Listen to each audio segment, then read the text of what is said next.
Bantay sarado ngayon ang mga lugar sa Davao City na posibleng kinaroroonan ni Pastor Apollo Kibuloy. Nakantabay pa rin ng mga pulis Davao sa pag-aresto ng Senado sa pastor. At live po mula sa Davao City, nasa frontline ng balitang yan si Mon Gualvez. Mon, kamusta ang sitwasyon dyan? Bok, sa pagdaan namin kanina sa mga lugar o establishmentong pagmamay-ari ng Kingdom of Jesus Christ dito sa Davao City, wala na tayong napansin ng mga nagmamasid ng mga taga-suporta, pero hanggang ngayong gabi, sobrang higpit pa rin ng pagbabantay in terms of security sa mga naturang lugar ni hindi nga makalapit o makapasok man lamang ang media dito, gaya na lamang sa may KJC Kingdom, maging sa Prayer Mountain na madalas daw pinamamalagian noon ni Pastor Apollo Kibuloy. Sinubukan ng News 5 na puntahan ngayong araw ang Prayer Mountain sa Tamayong, Davao City para sana makausap si Pastor Apollo Kibuloy. Dito posibleng naglalagi ang pastor, pero ilang buwan na raw itong hindi bukas sa publiko. Maigpit din ang pagbabantay dito. Pwede ba pumasok, sir? Ha? Pumasok? Pwede pumasok? Ay, hindi pwede. Hindi po open sa public. Tagal na. Sinilip din namin ng KJC Kingdom kung saan idinadaos ang worship service ng grupo. Pero hindi rin kami pinayagang makapasok. Maya't maya rin kaming kinukuhanan ng video at litrato ng mga nagbabantay. Nitong Martes, nang ilabas ng Senado ang arrest order laban kay Kibuloy para sagutin ang mga alegasyon ng pang-aabuso. Pero hindi pa ito nakakarating dito sa Davao.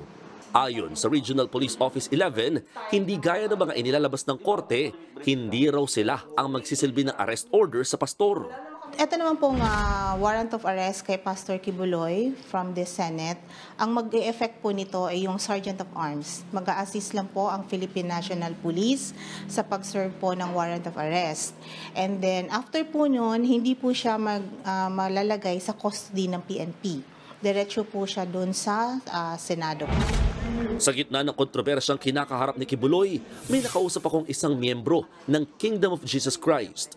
Mahigit isang dekada ng miyembro si Pao Garcia at hindi raw siya naniniwala sa mga ibinabatong alegasyon sa kanilang leader.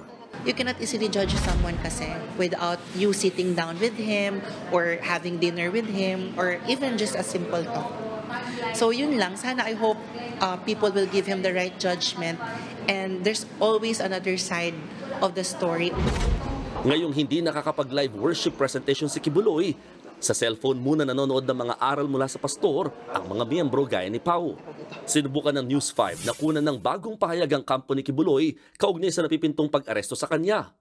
Pero sinabi ng kanyang abogado na hindi muna sila magbibigay ng anumang pahayag. Bok, bagamat nanindigan ng Davao Police na hindi sila magsisilbi ng arresto order laban nga dito kay Pastor Apollo Kibuloy, nakahanda naman daw silang umaksyon sakali magkaroon ng kilos protesta, ng pagsuporta dito nga sa pastor oras na arestuhin ito. Bok. Maraming salamat, Mon Gualvez. Mga kapatid, Ed Lingaw po, maging maalam at may pakialam sa mga napapanahong balita sa ating bansa. Para sa mas malalimang pagtalakay at paghimay sa mga issue at headlines, tumutok lamang at pag-subscribe sa social media pages ng News 5.